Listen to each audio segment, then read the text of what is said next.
Kabajamoo hordoftoota Miiraayyaatuuf kam jirtu nagaa keessanii nagaa koodha. Har'ammoo mata duree tokko isinii qabadhee dhiyaadheen jira. Mata dureechis kan inni jedhu utuu sin ta'ee maal jettuu jedha.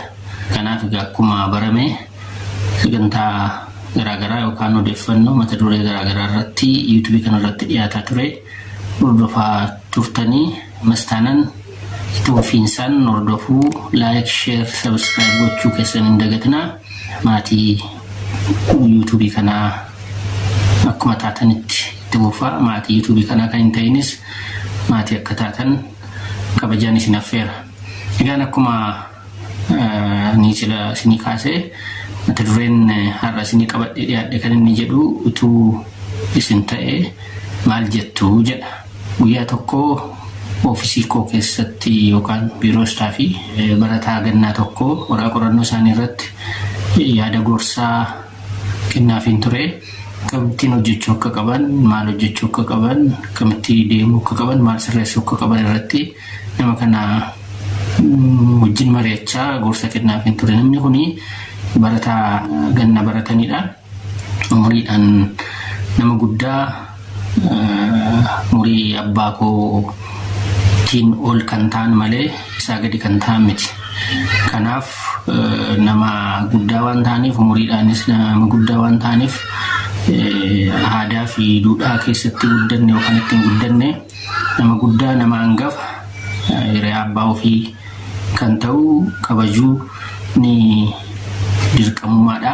Haalli itti guddanne faayidaa itti guddanne kana nu dirqisiisa waan ta'eef yani barsiisaa isaanii yoon ta'es, gorsaa isaanii yoon ta'es yookaan PhD qabaadhes inni kun akkan isaan kabajne na godheedhe yaadu.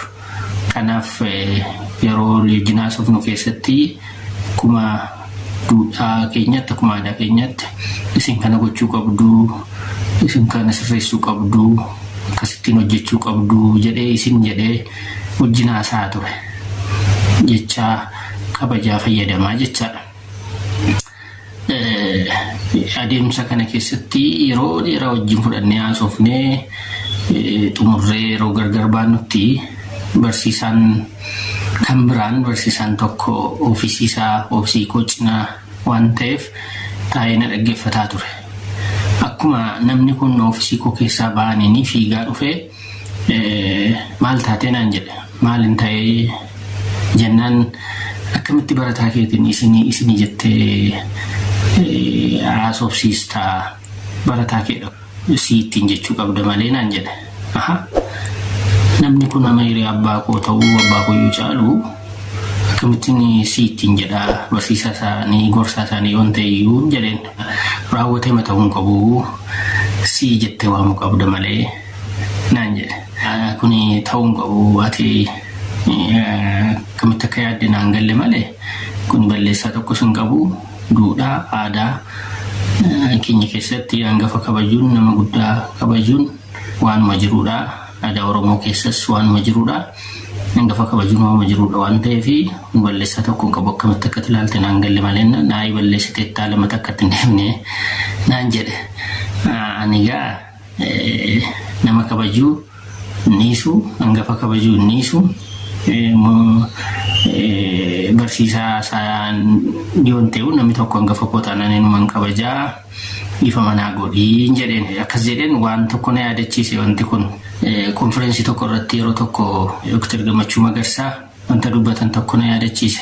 Waa'ee saayinsii, waa'ee beekumsa ammayyaa kaasanii yeroo ammaa aadaan keenyaa fi duudhaan keenya irraanfatamaa badaa jira. Saayinsii fi beekumsa ammayyaa kana tokkos godhaa jira. Kanaaf saayinsii fi beekumsa ammayyaa kun beekumsa duraan qabnu aadaa keenya, duudhaa keenya nurkaa gata taanani boollaa galuu jedhan. Kana yaadadhe. Kanaaf anis jecha barsiisaa kanaan fudhanne. Sababiinsaa PhD qabaachuun, barsiisaa ta'uun, gorsaa ta'uun hangafa akkan kabajne nama godha taanan waan duudhaa keenya keessa jiru, aadaa keenya keessa jiru ittiin guddanne akka gannu nu godha taanani saayinsiin kun yookaan beekumsi kun beekumsa sirrii fi isa fudhatamuu qabudha jedhee yaaduun akka kootte. Kanaafi wanta naqunname kanan isin ibsuu barbaade kanarratti hundaa'uudhaan egaa utuu isin ta'ee maal jettu isiniin jechuun barbaada. Utuu isin ta'ee namni kun dhufee akkasii isiniin jedhe maal jettu? Isinis isa kamitti amantu? Barsiisaa waan taatanii fi yookaanis immoo dursitanii barumsaan waan deemtanii fi nama hangafa keessan ta'e kabajuu isinirra hin jiru yookaan nurra hin jiru akkasitti yaaddu moo duudhaaf aadaa keenya isa ta'e hangafa kabajuu kana barumsi keenya maal isa ta'u maal sadarkaan barumsa keenya kabajaa kennuun dirqama nurraa eegamudha jettanii yaaddu?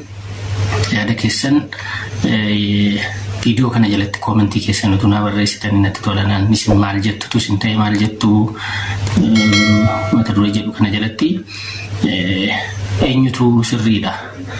Kabajuu isa jedhu aadaa duudhaa keessa isa jiru san hordofuu isa jedhutu sirriidha moo barumsaan dursineerraa waan ta'eef umuriidhaan yoo nu dursanu kabajuu hin qabnu isa jedhu tu sirriidha isa jedhu utuu isin ta'e maal jettu jedheen isin gaafachuu barbaada.